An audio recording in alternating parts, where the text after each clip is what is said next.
There are places in America where the silence speaks louder than any words ever could. Section 60 of Arlington National Cemetery is one such place. It is a field of green, punctuated by rows of stark white headstones that stretch towards the horizon. This is not the Arlington of history books and famous generals. This is the final resting place of a new generation of American warriors, the men and women who have given their last full measure of devotion in the wars of the 21st century.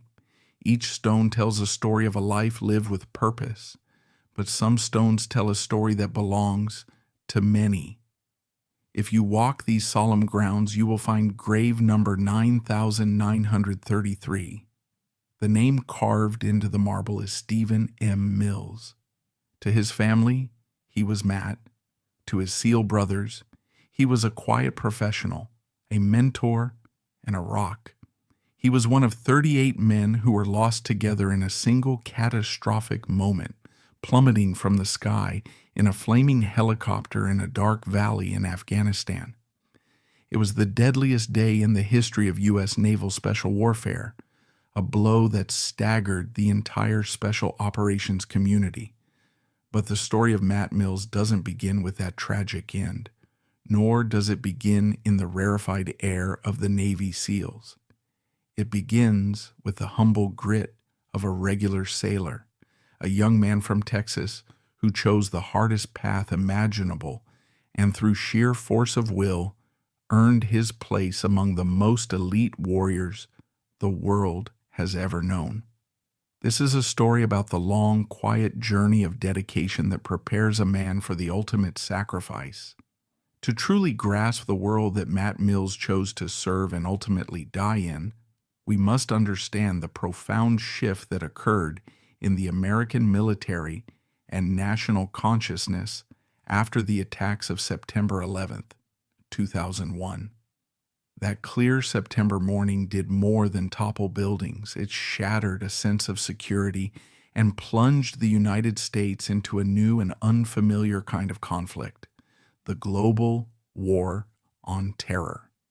This was not a war like those that had come before. There were no clear front lines, no uniformed armies, and no decisive territory-capturing battles.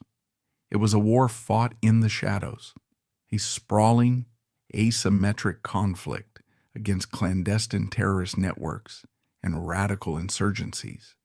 The battlefields were the rugged, unforgiving mountains of Afghanistan, the labyrinthine cities of Iraq, and other dangerous, forgotten corners of the globe. This new style of warfare demanded a new kind of warrior. The tip of the spear in this conflict became the U.S. Special Operations Command, SOCOM. Elite units, like the Army's Green Berets and Rangers and the Navy SEALs, were thrust into the forefront. Their primary role shifted to high-stakes counterterrorism operations, hunting down high-value targets in lightning-fast nighttime raids.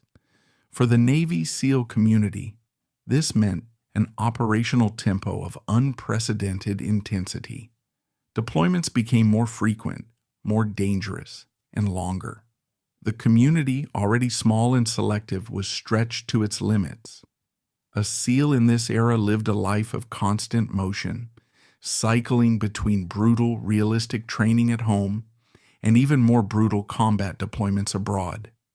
Their lives were governed by a unique ethos, the quiet professional. Their successes were almost always classified, their sacrifices known only to a select few.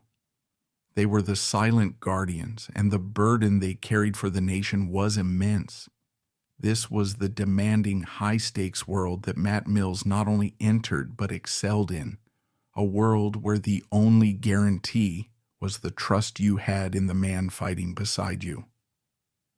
Stephen Matthew Mills, known to all as Matt, was born on October 25, 1975 in Fort Worth, Texas. To say he was a product of his environment would be an understatement. He was raised in a state known for its independent spirit and a deep, abiding respect for military tradition. More than that, he grew up in a family where service was a legacy. The values of duty, honor, and country were not abstract ideals discussed on holidays.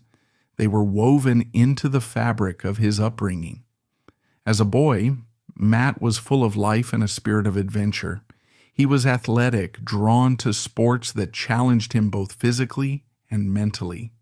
He loved the outdoors, the feeling of pushing his own limits. He was competitive, but with a quiet, confident demeanor that would become his hallmark. He wasn't the loudest voice in the room, but his presence was always felt.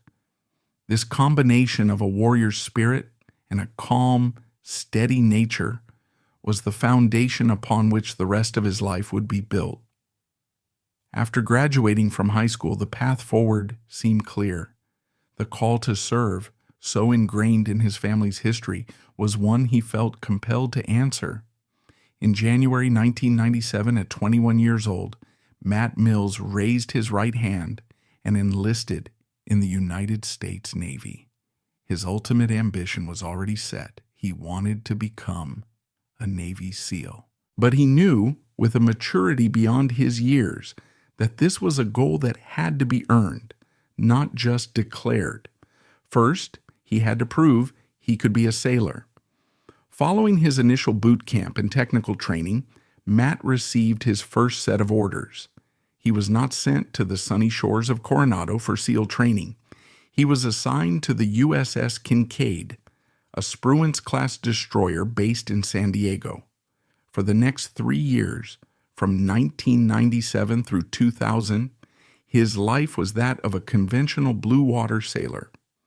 This period is a critical, often overlooked chapter in his story, for it was here that his character was truly forged. Life on a Navy destroyer in the late 1990s was a world unto itself. It was a demanding routine of watches, drills, and relentless maintenance. As a deck seaman, Matt's days were filled with hard physical labor, chipping rust, painting the hull, handling mooring lines, and standing watch on the bridge, scanning the endless horizon of the Pacific Ocean. It was a life of structure, discipline, and hierarchy. He learned to live and work in close quarters with a diverse crew, to follow orders, and to understand his role as a small but vital part of a much larger machine. This experience gave him a deep appreciation for the conventional military, a perspective that many special operators never get. It taught him patience and humility. He sailed the world, experienced different cultures in foreign ports, and learned the fundamental principles of seamanship and naval tradition. He wasn't yet a warrior, but he was becoming a consummate professional. These years spent on the rolling gray decks of the Kinkaid were not a detour from his dream. They were the essential foundation, building the mental fortitude and deep-seated work ethic that would be indispensable for the trials that lay ahead. In 2000, with an honorable tour on a warship completed, Matt Mills finally got the opportunity he had been working towards for years. He submitted his package and was accepted into the infamous Basic Underwater Demolition SEAL, BUDS, training program in Coronado, California, a place where dreams of glory go to die. BUDS is arguably the most arduous and psychologically taxing military training program in the world. Its sole purpose is to weed out those who lack the physical endurance and, more importantly, the mental grit to become a SEAL. The program is divided into 3 phases, each more punishing than the last. First phase is the physical grinder, 7 weeks of nonstop running in the sand, swimming in the frigid Pacific, and navigating brutal obstacle courses, all while under the constant screaming pressure of the instructors. At the heart of first phase is Hell Week. For 5.5 days, trainees are driven to the absolute edge of human endurance. They are constantly cold, wet, sandy, and sleep-deprived, getting a total of maybe 4 hours of sleep for the entire week. They perform endless physical evolutions, carrying heavy logs and rubber boats for miles. It is a test designed to break the individual and force them to rely on the team. Most who quit do so during Hell Week. Matt Mills entered this crucible as a member of Bud S Class 236. He was older than many of his classmates, but he possessed a quiet resolve and a deep reservoir of mental toughness that had been filled during his years at sea. He endured. He survived Hell Week. He passed first phase. He then moved on to second phase, the combat diving portion, where he mastered underwater combat and demolition. Finally, he completed the third phase, focusing on land warfare, marksmanship, and small unit tactics. In March of 2001, Stephen Matthew Mills stood on the hallowed concrete of the Bud S grinder, alongside the few remaining men of Class 236. An instructor pinned the golden Navy SEAL trident onto his uniform. He had done it. The sailor from the USS Kinkaid was now a member of the world's most elite maritime special operations force. After completing his advanced SEAL qualification training, Matt was assigned to a West Coast-based SEAL team. The timing of his entry into the teams could not have been more consequential. 6 months after he earned his trident, the September 11th attacks shook the world, and the United States went to war. Matt and his new SEAL brothers were immediately thrust into the crucible of combat. Over the next few years, he deployed multiple times to the front lines in both Iraq and Afghanistan. He honed his skills in the unforgiving environments of urban combat and mountain warfare. He participated in countless direct action raids, reconnaissance missions, and high-stakes gunfights. He quickly proved himself to be an exceptionally skilled operator, a superb marksman, and a cool-headed presence in the chaos of combat. His performance did not go unnoticed. In the elite brotherhood of the SEALs, there exists an even more elite, more selective unit. Known officially as the Naval Special Warfare Development Group, DevGRU, and unofficially as SEAL Team 6, this Tier 1 asset is responsible for the nation's most critical and sensitive counterterrorism and special missions. The selection process for DevGRU, known as Green Team, is a physically and psychologically grueling affair, open only to the most proven and highly recommended SEALs from the regular teams. In March of 2005, Matt Mills was selected for this elite unit. He left the West Coast and moved to Dam Neck, Virginia, the home of DevGRU. After successfully completing Green Team, he was assigned as an assaulter to Gold Squadron, one of DevGRU's 4 legendary assault squadrons. This was the apex of the special warfare world. For the next 6 years, Matt operated at the highest possible level, a ghost warrior deployed on clandestine missions whose details will likely never be fully known to the public. He was one of the tip of the nation's spear. The summer of 2011 found Chief Petty Officer Matt Mills and his Gold Squadron teammates deep in another arduous deployment in Afghanistan. On the night of August 5th, a mission was launched by a unit of U.S. Army Rangers to capture or kill a senior Taliban leader in the Tangi Valley of Wardak Province, a volatile and dangerous insurgent stronghold. The Rangers were inserted and soon found themselves in a protracted, intense firefight. As the battle raged into the early morning hours of August 6th, the call went out for a Quick Reaction Force, QRF, to reinforce the beleaguered Rangers. The QRF was assembled with urgency. It was a combined force of America's most elite operators. 17 Navy SEALs from DevGRU, 15 from Matt's Gold Squadron, including Matt himself, and 2 bomb disposal specialists attached to the squadron, were tasked for the mission. They were joined by 5 other Naval Special Warfare support personnel, 3 elite Air Force combat controllers, a 5-man Army helicopter crew, a military working dog and his handler, and 7 Afghan commandos. In total, 38 personnel boarded a CH-47D Chinook transport helicopter, call sign Extortion 17. Their mission was straightforward but perilous. Insert into the active firefight, link up with the Rangers, and help finish the fight. The Chinook is a workhorse capable of carrying large numbers of troops, but it is not a nimble attack helicopter. Its size and relative lack of speed make it especially vulnerable during the final moments of an air assault, the approach to the landing zone.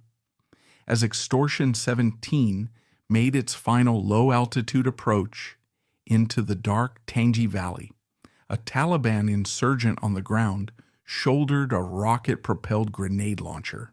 The RPG, a simple but deadly weapon, streaked through the night sky. The grenade struck one of the Chinook's rear rotor blades. The catastrophic impact caused the massive helicopter to lurch violently and spin out of control. Engulfed in flames, it crashed into the valley floor. The impact was unsurvivable. In that single horrific moment, all 38 men on board, including Chief Petty Officer Matt Mills, were killed. It was the deadliest single incident for U.S. forces in the entire decade-long war in Afghanistan. The quiet professional from Texas had made his final sacrifice. To truly know Matt Mills, you have to look past the warrior and see the man his family loved, the man his teammates trusted with their lives. He was not defined by the violence of his profession, but by the quality of his character. Those who knew him best consistently used the same words to describe him: quiet, funny, calm, and incredibly dedicated. His reputation within the teams was built on his quiet competence. He was known as a gun guy, a master of the tools of his trade. He possessed an almost encyclopedic knowledge of the weapon systems used by the SEALs. He would spend countless hours of his own downtime in the armory, meticulously cleaning, customizing, and maintaining not only his own weapons, but those of his entire team.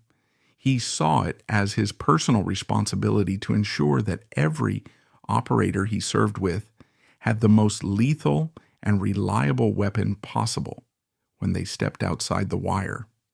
It was a selfless act, a testament to how deeply he cared for the well-being of his brothers.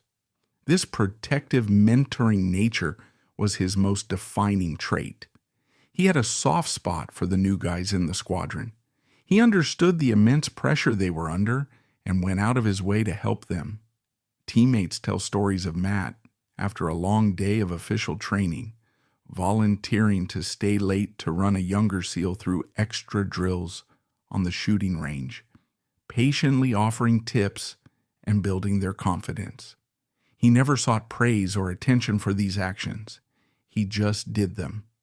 The loss of Matt and the 21 other Naval Special Warfare personnel on Extortion 17 was a wound that cut to the very core of the SEAL community.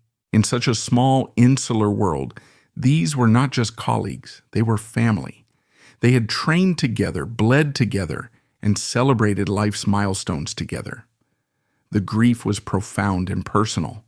The loss of Matt's steady, calming presence left a void that could never be filled. He was the rock, the quiet professional who could always be counted on, and his silence left an echo that still reverberates through the lives of all who knew and loved him. The official military investigation concluded that the downing of Extortion 17 was a tragic consequence of combat, a lucky shot that hit the helicopter at its most vulnerable point. While this may be true, the sheer scale of the loss prompted many of the grieving families, as well as outside analysts, to dig deeper. Over the past decade, a series of painful questions have emerged, forming a lingering and controversial debate not about the heroism of the men, but about the circumstances that led to their deaths. The aircraft. One of the most persistent questions is why a conventional Army CH-47D Chinook was used for this high-risk mission.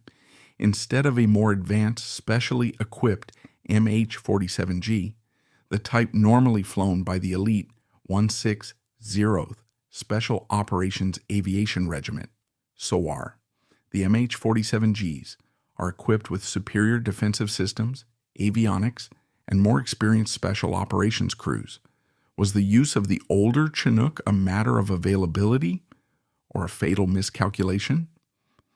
The rules of engagement. An AC-130 gunship was flying overhead providing surveillance.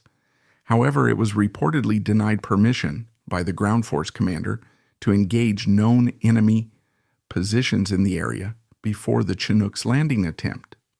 The families have asked justifiably if suppressing the enemy with pre-assault fire could have eliminated the RPG threat and saved the helicopter. The concentration of forces. It is a long-standing, if informal, military tenet to avoid placing too many key personnel on a single aircraft. The decision to put 17 DevGru operators, the majority from a single assault squadron, on one helicopter has been heavily scrutinized. This single event dealt a crippling blow to Gold Squadron and took an immense amount of combat experience off the battlefield in one fell swoop. Was this concentration of forces a necessary risk or a violation of sound tactical judgment? The black box and potential compromise? Unlike civilian aircraft, the CH-47D was not equipped with a flight data recorder or black box. This has made a full forensic investigation of its final moments impossible. Furthermore, troubling information surfaced suggesting that the Taliban may have been tipped off about the helicopter's arrival. This led to deep concerns about the 7 Afghan commandos on board and the possibility of a catastrophic intelligence leak from within the Afghan forces the U.S. was trying to help. These questions represent the painful search for answers that every Gold Star family endures. They are not an attempt to dishonor the fallen, but to honor them by ensuring full accountability and learning every possible lesson from their immense sacrifice. The Extortion 17 tragedy was a defining moment of the war in Afghanistan. It was a stark reminder to the American public of the incredible dangers faced by special operations forces, who often fight and die in silence, far from the public eye. The loss of so many elite warriors in a single night sent a shockwave through the Pentagon and the nation. Within the special operations community, the event led to immediate and significant changes in tactics, techniques, and procedures, particularly concerning helicopter assaults and the composition of quick reaction forces. The lessons learned from that dark night were paid for in blood and have undoubtedly saved lives in the years since. More broadly, the story of Matt Mills and his fallen brothers has become a powerful touchstone for a new generation. His life of service, from his humble beginnings as a sailor to his rise to the pinnacle of the special warfare community, is a powerful example of character and dedication. The Travis Manion Foundation, one of the nation's most prominent military family support organizations, uses Matt's story as a cornerstone of its Character Does Matter mentorship program. The foundation's motto, "If not me, then who?" perfectly encapsulates the selfless ethos that guided Matt's life. By sharing his story, they ensure that his legacy is not one of loss, but of inspiration, teaching young Americans about the meaning of service, sacrifice, and leadership. In the quiet solitude of Arlington Section 60, the story of Chief Petty Officer Matt Mills comes full circle. His life was a testament to the idea that true strength is often quiet, that heroism is not found in boastful words, but in steady, consistent action. He was a man who chose the most difficult road, not for acclaim, but because he believed it was his duty to walk it. He represents the best of an extraordinary generation of American warriors who have borne the burden of over 2 decades of constant warfare. He was a son, a brother, a teammate, and a mentor. He was the quiet professional who could always be counted on, the steady presence in the storm. The tragedy of Extortion 17 is a permanent scar on the heart of the nation, but the legacy of the men who were lost is one of unwavering courage and selfless sacrifice. The life of Matt Mills serves as a powerful reminder that heroes are not born. They are forged. They are forged in the lonely watches on a rolling sea in the frigid waters of Bud S, and in the heat of countless battles in faraway lands. They are defined in the end by their answer to a simple, profound question: if not me, then who? Matt Mills answered that call, and his story and his sacrifice will never be forgotten. If you like this video, hit that thumbs up, let us know your thoughts in the comments section, and subscribe so you won't miss out on future uploads. See you next time.